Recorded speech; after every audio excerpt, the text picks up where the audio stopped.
your 321 into the chat. And if you by chance don't have a 321 ready, you can send one after class or submit it to where we post the recording in the Community Corner Forum.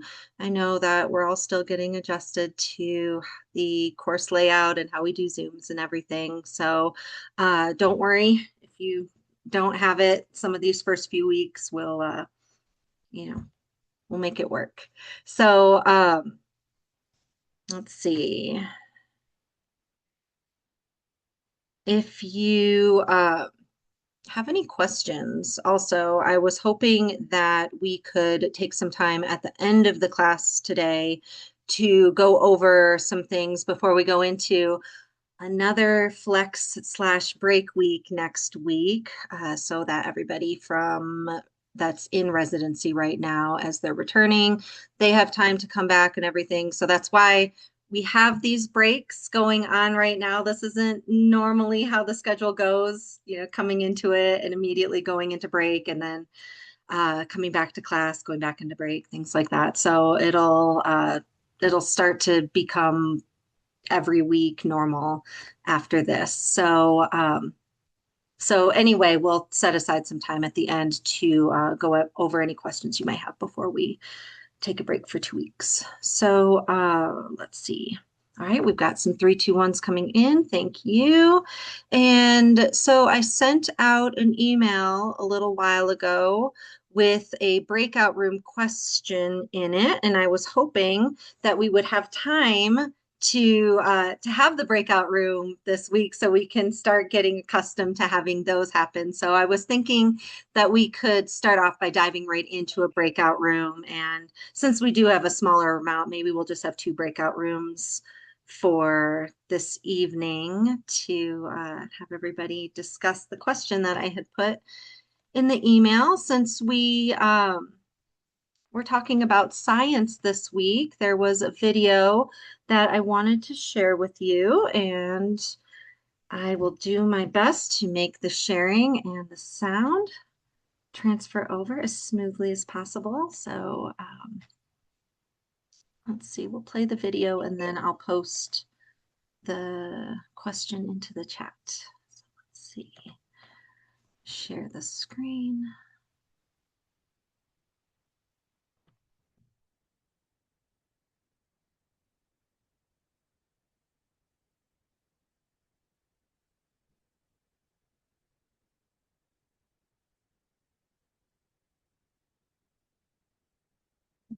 Right. It's not going to go as smoothly as I thought. Let me open the YouTube link and we'll try again.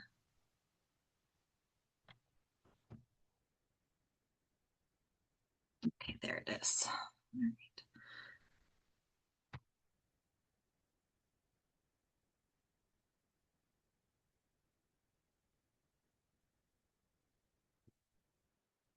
All right, everyone can see the screen.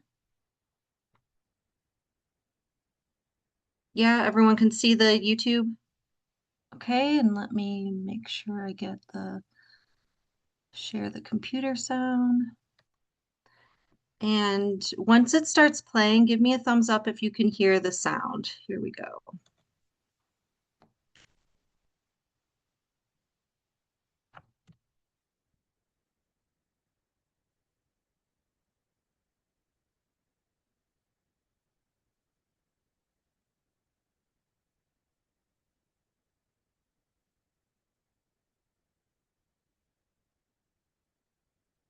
Oh, well, there's some great research on Montessori and also Montessori-like things.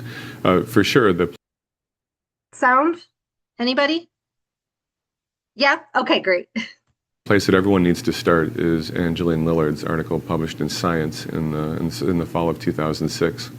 A dynamite study, fantastic design. In effect, was able to do something that's hard to do. She got something called a random assignment to conditions because the Montessori schools in Milwaukee, where her study was done, because they're popular, not everybody can get into them, so you have to enter a lottery.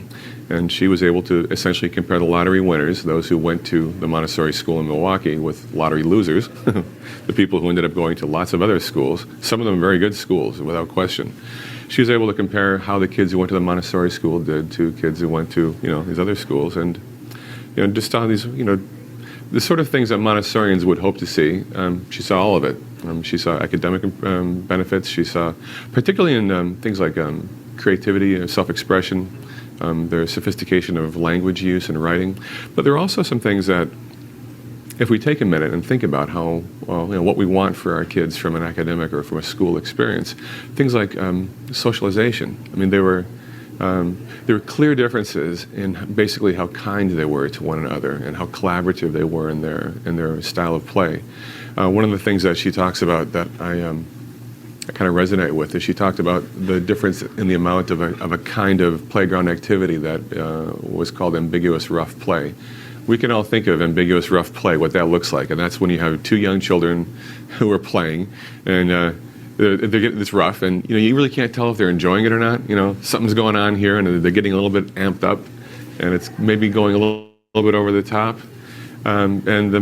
it's not a positive engagement. It really is kids getting a little bit out of hand with each other. There's dramatically less of that ambiguous rough play, and significantly more of what she called positive shared activities. So kids engage with each other in a meaningful way on the playground in unstructured time, basically having positive interactions with each other. And then there was something else in her study that I think is really important, and that I'll be replicating in some work that I'm going to be doing in the future, and that is this domain of executive functions. So executive functions are the kind of thinking that we do to organize ourselves and to evaluate our performance and to adjust the strategies that we might be implementing. These are the kind of sort of feedback loops and planning thoughts that we have to engage in for effective goal-directed behavior. It's how we keep ourselves squared away. And in fact, these class of mental operations that we call executive functions are kind of like the things that we use to be the CEO of ourselves. Okay, and so even with young children, you can measure some aspects of this stuff. Obviously, as children get older, you can really directly measure some of these things. But what she was able to do with our young kid version of some of the tools that we would use as neuropsychologists, for example, to measure executive functions, she showed a dramatic benefit for the Montessori educated children that persisted in some of these sort of self-organizing, weighing possibilities, kinds of mental operations. Executive functions are a big deal, and I think that we're going to be seeing more and more attention paid to these in research on education. People are sort of catching on to the relevance of these kinds of mental operations. So, the place to start is with Angeline Lillard's work. There's other work as well that's not doesn't have as good an experimental design, but really when people ask, does this work, and how can you get past selection effects, because it must be only people who love their children who send their kids to Montessori schools, right? That's what people will say. Well, they should look at the Craig Montessori example, the study that Lillard did.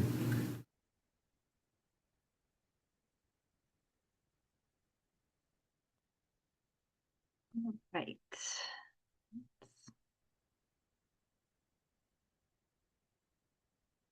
All right, so I heard a couple people enter in as the video was playing. So we're just going to take what was talked about in this YouTube video and go into breakout rooms to just discuss a little further. Let me get the question that I had sent out. And... Tristan, I already have it. I can go ahead and send it. Oh, awesome. Okay, thank you. Yeah, my pleasure.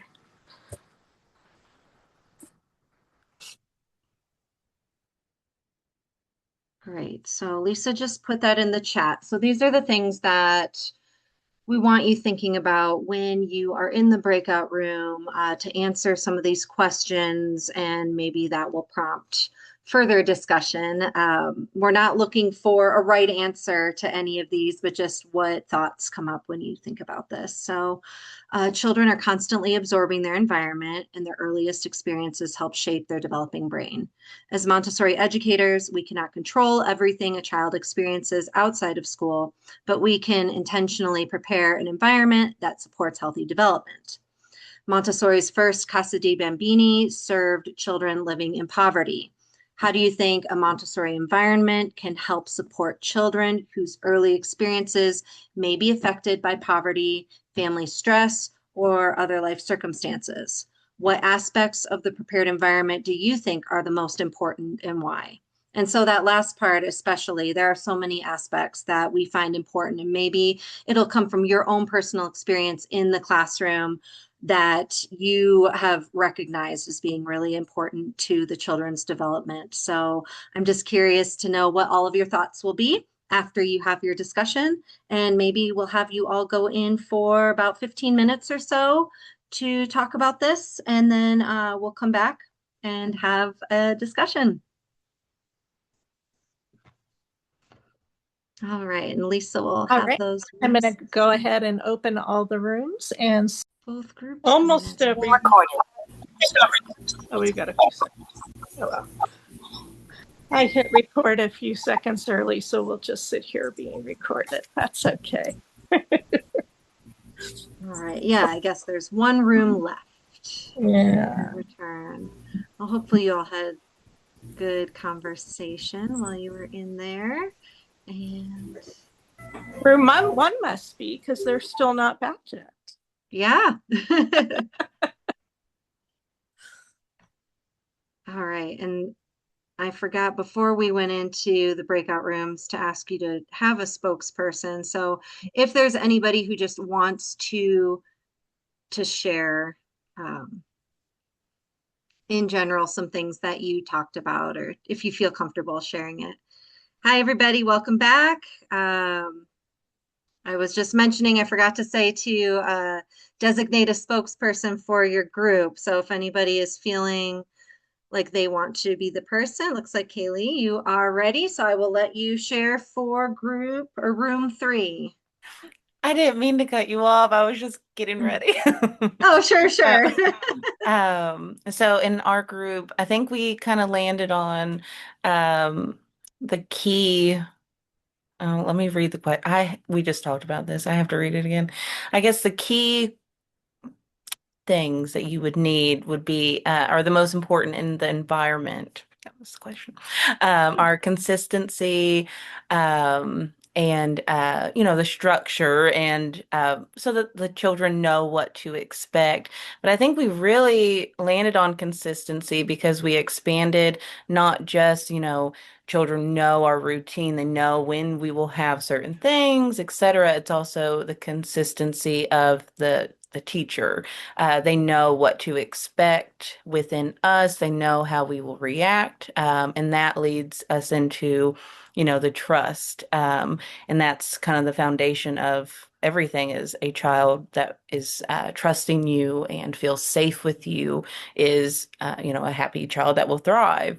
And so when they are in situations that they may not have that, having one space that, they know that they can be all the things and, in that environment, that speaks volumes of everything. So kind of that of space and teacher and all lead into trust. So that's ours. Thank you for sharing that. It's something that, especially with infant toddler rooms, is hard sometimes to get that consistency, especially in the summer when people are wanting to take breaks and have time off and all those things, because the infants and toddlers are the ones that are depending on that consistency the most. It's different at the older ages where they might have their summer camp teacher come in or the assistants might be taking over. But I know at schools I've worked at in the past, they try to make it so there's at least one lead teacher who is always available and assistants that the children might know, and kind of swap who is on break when, so it's not everybody leaving all at once, which might happen in 3 to 6 classrooms. They get the whole summer off or something like that. So that's something to keep in mind. And it also can be a challenge too in classrooms to have those consistent teachers throughout the year too, because some people come in working with infants and toddlers and then are immediately like, not for me. And then they're gone, and you kind of go through a few teachers before you find somebody who's the right fit. So having to remember at those times, even though it can be stressful or challenging, but if we are that consistent person, to just remember us just showing up for those Yeah. children is so essential and helpful to their development and to get through that time. Sherry. So in our group, we were talking about more of the varieties of materials out. So that way, to make sure you have enough materials for all the students. So that way, there's less fighting going on. So that's what we mainly talked about was just variety of materials in all the areas of the classroom with um, practical life and language arts and like all that stuff. So we were talking about the materials themselves. Great. And I know as we dive further into the course and start using observation more, we will be able to track and see where all the children are to see what they are developmentally ready for. So we can swap out those materials and make sure that they are age appropriate for where they are at that particular time, because something that a child might be ready for in August, they have outgrown or grown past in by October, November. And so these are things that you'll be wanting to watch all of the individual children, and maybe some other children have grown into those materials, but we want to make sure that we have enough of what you said, like a variety for everybody there, and that we are tracking where they're at to make sure that it's something that they are wanting to use and needing to use or practice. So thank you for that. I think, let's see, last room is room one. Blaze, you're volunteering. Hey, I can go. I think all of us had an instinct with the question to broaden it a little bit to ask, well, to what degree do we as Montessori teachers engage with that larger society which does exist outside the classroom as well? Like how much can we change of these root issues? How much of a responsibility do we have to that? And while recognizing the limitations of what you can do day to day. And then within the classroom, very similar things to the other groups. I think the one of the biggest parts was the teacher as part of the environment Hmm. and the behavior you model and the care and the kind of socialization, the culture that you develop within the classroom. And we were sharing experiences of children being so caring with each other in the classroom and the other was positive sensory stimulus, like having really just pleasurable and joyful experiences, touching and feeling and moving.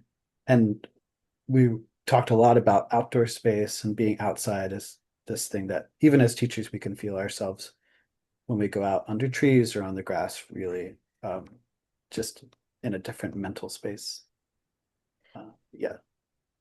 And it's a completely different sensory experience going outside too. You don't have the confines of your walls, making the sound different. The lights are artificial. Once you're outside, you have all of those natural things around you, and the sound can go out. And it sometimes can be a lot of times less overwhelming for the children to be outside because of those particular things. So, and I did want to touch upon when we talk about Montessori and how we look beyond the classroom at what kind of impact can we make. And I do want to say that sometimes that can get very overwhelming seeing all of the challenges outside the classroom in the world and feeling so helpless or hopeless that we're not going to be able to solve the world's problems. And when we take a step back and look at the fact that we can help our classroom, it can really shift how we're feeling about things and shift that hopelessness to I'm here and I can work with these children that are in my classroom now, and I can give them and share with them these things that I know so that they can take that with them into the world. And that's something that can be really beautiful to if there's one thing you can take from that, it's knowing that you're helping those children that are in your care in the classroom, and that can be really great to see what they learn in your classroom as they take that on with them. And even if they don't remember you, they're going to take with them those interactions and those feelings that they had with you or within the environment or with the other children. And what one of you just touched on is just how peaceful the children can be with each other and just those interactions that they have with each other. And thinking of when we think about our classroom, we talk about the Montessori triad. So that's the adult and the child and the environment, and all of those need to work together to make things operate in this peaceful and productive way. And so we need to remember that self-reflection, and we're going to have a week that's coming up that's it's called the spiritual preparation of the teacher, and you'll gain a lot of valuable information from that week. But also knowing we prepare ourselves, we prepare the environment, and the child is going to come to us as they are. So it's not just this particular child we might have in mind. It is whoever this child is. They are going to come to us as they are, and they are exactly who they need to be. And we adjust ourselves and the environment to cater to that child. And so that's how the Montessori triad works together. So I just wanted to share that too before we move forward. But thank you for all reflecting on that. And then also to touch on the sensory experiences that we have too. Another thing, having the movement and having different sensorial experiences, but also the experiences that the children are having with us, the adult. Again, those interactions, those little conversations throughout the day, the sharing of, especially with infants that serve and return, so that they, like was mentioned, they can start to trust the environment and know that who we are to them is going to show up the same way each day. So, all right. Thank you for that. So Lisa was sharing with me there were a couple questions in the 321s that we were going to touch upon. And one of them was about transfer materials and having transferring lessons out in the classroom. So, and then there was another question about having 3-year-olds in the classroom and what to do with them when we're talking about transferring materials. So when we are talking about transferring materials to hold off on in the classroom, we're talking about things like having a tray set up with 2 bowls or some kind of container that's going to, you can pour back and forth, or spoon, or use tongs to move something from one of these containers to the other container. So pouring water back and forth, or spooning beans back and forth, using a sponge to transfer water back and forth, those kind of things. The reason that we are not having those, or that we don't want those out for infants or toddlers, especially toddlers, because we do see material set up like this on toddler shelves sometimes, is because the children aren't in that developmental space where they are wanting to repeat an activity back and forth over and over, which is something that you will commonly see 3 or 4-year-olds wanting to do, repeating an activity many, many times, from spooning something back and forth or pouring or whatever it is. So 3-year-olds are developmentally ready, but not every child in the toddler environment is ready for that material. And we want the materials that we have available on the shelves to be available to all of the children in the environment. So when we think about transferring, we can use real life experiences or purposeful practical life activities for the children to be able to experience what transferring is. So these are things that you could set up. The one that comes quickest to my mind is maybe you're preparing a snack and you are transferring the snack from one bowl to another bowl. You can have one of those older children who wants to transfer back and forth set up with that work, or you could maybe you're getting ready to feed an animal and you brought the animal's food into the classroom. You can have a child transfer that food into another container so it can be stored away in your classroom. Maybe it's hamster food or bird seed or something like that that you can do transferring with. But we want these activities to be purposeful because the children being in the present and learning about what day-to-day activities are, we want them to see those in action. And as they get older, they are going to want to repeat those things, but they can experience those in the 3 to 6 classroom. And we want to keep having those purposeful day-to-day activities be what is available to all the children in infant and toddler communities. Um, so I hope that answers those questions. And if you are wondering about any activities you might have out on your shelves, you can always take a picture and send it to us and ask for us to share with you what we're thinking about it. If you're wondering, is this transferring, or how can I tweak this activity in the classroom? If you're not the lead teacher in your classroom, this is also a conversation to just have an open conversation with the lead and ask what the rationale is for having transferring activities out in the classroom, because some trainings do have transferring out in the infant and toddler age because they have taken 3 to 6 activities and made them on a smaller scale for toddlers. But that's something that we've recognized in toddler communities, that the children, especially the younger children who are going to be exposed to those if they're on the shelves, are much more curious to take it and dump it and spread it and smear it and see what's inside. And they're not interested in that back and forth exchange quite yet.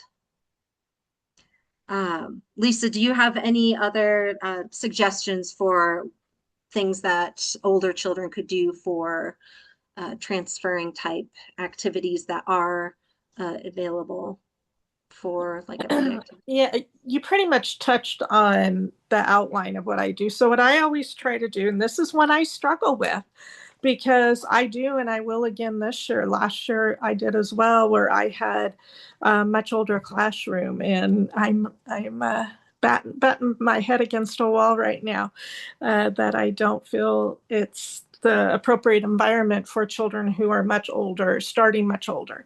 But so what do I do without bringing in those what I consider primary activities or children's house activities, depending on what your school may call it? And that's just, I try to look at everything in the environment and figure out how to make it a little more complicated for those older children while providing those younger children. And it's challenging in the best of situations, but when you have a big group of older children, it can be really challenging. So again, making those food prep and those cleaning works and all of that, making it more complicated to provide those opportunities to transfer. When they're filling up buckets with water to use in not filling the full bucket, although they would if we let them, right, and don't put a control of error in the bucket for them, but filling them up for scrubbing activities. And then they get the big movements that they need as well. And that is an activity a younger child can use, but it gives them the opportunity to repeat it, or hand washing at the hand washing table and having it for their parts. So they're doing that, watering plants. I'm seeing Kristen adding in there, all those different kinds of things, and adding complication to it, right? So I have these little sticks, popsicle sticks that have pictures of watering cans and a plant on it. And when those are in, the children aren't just arbitrarily pulling the watering work to water every single plant and they're all going to die. We're testing the soil. So we see the sign. Oh, do we need a sign in there? They're putting the sign in. And then, okay, once all the signs are in, they're getting the water. So making the steps more and more and making them more complicated for those older children. And figuring out, do you need to create some sort of sensory experience that usually it's more outside, but where they can do scooping and pouring that they need to do that's not part of that. You know, if they need to squish and that kind of thing too. But we make Play-Doh every week in our classroom. We don't purchase it. We make it every week. So that's another way besides our snack and our cooking and all of that. They're getting those opportunities to measure and scoop and pour and squish and all sorts of things. So, you know, just really looking at those activities and what can you do to expand upon it for those older children. When And you talked about the hand washing too, that made me think of I had a bowl that I used for hand washing, and then sometimes we made soap suds in that bowl too. But to fill that bowl, I gave very small containers to the children to fill at the sink. So the older children who might be getting curious or interested in repetition, they were fine walking back and forth and filling that bowl 20 times. And the younger children who were more curious about the water, they could also have the container and they would go to the sink and they would fill the container. They might want to walk over and pour one into the bowl too. And then they would go and plop themselves at the sink and then fill their container and maybe drink it or pour it out in the sink or whatever it was. And so each child was getting the experience that they were looking for with the water while using the same containers that were available to all the children too. So the one child who wanted to do the hand washing could go back and forth all those times, get the water. So they're getting that movement, they're getting that repetition. And then they were finally able to get to the activity of the actual hand washing and things like that. So for the older children, that's something that's perfect to have for that repetition of transferring back and forth. Okay, and then what was the other question? Oh, I think it was about the practicum information form. yeah, we wanted to Okay. talk a little about the practicum information form. And then Okay. there's a few other questions in the chat. We'll address those under the recording if we don't get to those tonight. Okay. And otherwise, I'll let Tristan take over the practicum part. Sure. So what I did want to say, I know there were some questions about it last week and I wasn't here to reassure all of you. So I have recently become the practicum coordinator for infant toddler for CGMS. So don't worry about the practicum information at all because I am here with you every step of the way so that if you're missing anything, I'll be right on it. So everything you email in comes right to me, in addition to the other people that get it and put it in their appropriate places online. But I did want to walk through the process of what you need to do by August 1st. So that due date is when you need to turn in your practicum information form. So I'm going to share my screen so I can show you every single thing you need to do so that it's done by August 1st and you don't have to think about it or worry about it. You could even do it tonight if you wanted to. So let's share the screen again. And okay. So I'm just starting on our PLT page. And when you're on this page, you're going to come down to the area that says forms and instructions. And you want to click on this one that says practicum information and paperwork. And when you're on this page, this very first line says the first form to turn in as soon as possible is the practicum information form. So we'll click on that and look at the information it's asking for because I know there were some questions about what the difference between supervising teacher versus self-directed versus needing a mentor versus not. So we'll take a look at that. So you'll put your name. The cohort is either 0626, IT 0626, or you can put guiding lights, but just make sure that 0626 is on there. It's for June 2026. And then the rest of your personal information here. IG name, you can put Tristan and Lisa. Put the age that you're working with in your classroom, if you're in an infant classroom, if you're in a toddler classroom, or sometimes it might be combined. I haven't seen that so often, so you might just click on or check off the infant or toddler. Your proposed date for the start of your internship is going to be January of 2027.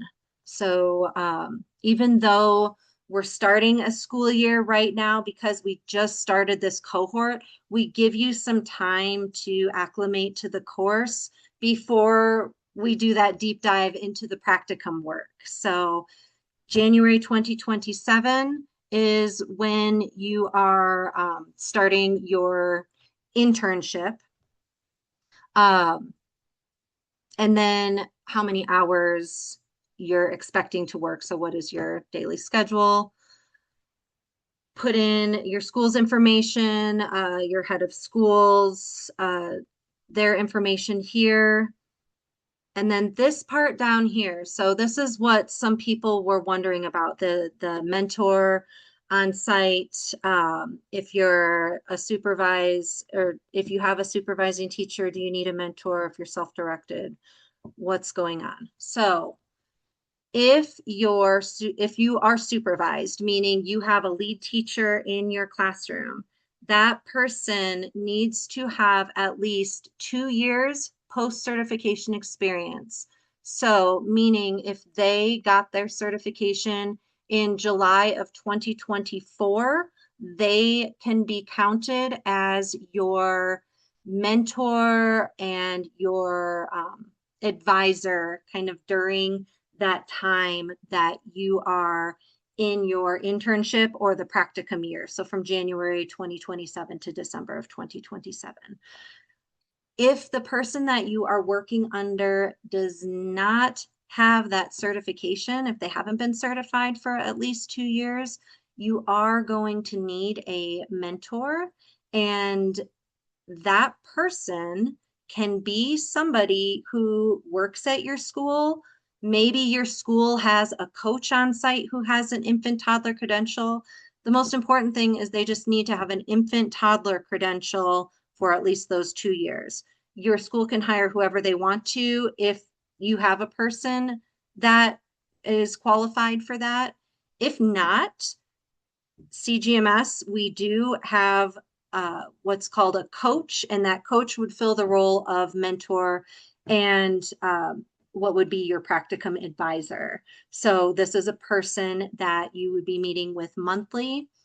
If you don't have that on-site mentor, this person would also do observations of your classroom via Zoom or Google Meet, things like that. So if you don't have an on-site mentor, we will figure that out for you. If your school doesn't have somebody in mind, we will have someone that we will assign to you for that. And if you're self-directed, same thing. Because you are self-directed in your classroom, that means you're probably or most likely the lead of the classroom. So you will have a practicum advisor assigned to you that will be somebody from CGMS. But if you have an on-site mentor, even if they're not in your classroom, somebody with that infant toddler credential for at least 2 years, you can use that person at your school as your mentor, even if you are a self-directed person. So some schools have those people on site. Some schools do hire people in. But like I said, if you don't, we will assign somebody to you for that. So if you are supervised versus self-directed, click the box that is appropriate for you. And if you do have an on-site mentor or somebody that your school is going to hire, check that box too. Then when you're sending in the rest of your practicum paperwork, if you do have that person, or if you are supervised and your lead teacher is that person, you have to send in their teaching certificate. So it should be scanned on file at your school somewhere too. Sometimes they're hanging on the walls at the school, but send that in with your practicum packet. But for today, for just this form, you just have to check those boxes. So, and then this is the email address to send it to right here at the bottom, the itpracticum@cgms.edu. So, Lisa, yeah. Blaze was asking, he Mhm. submitted it with the date being for the practicum to start would be with the start of the school year. He's asking if he needs to resubmit with the January date instead. No, that's okay. Yeah. Yeah, that's fine. Okay.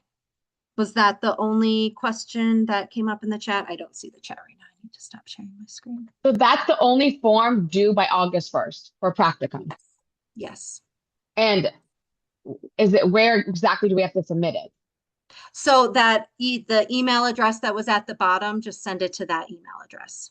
Okay. So I believe I did that back at the beginning of June when I first got accepted to the program.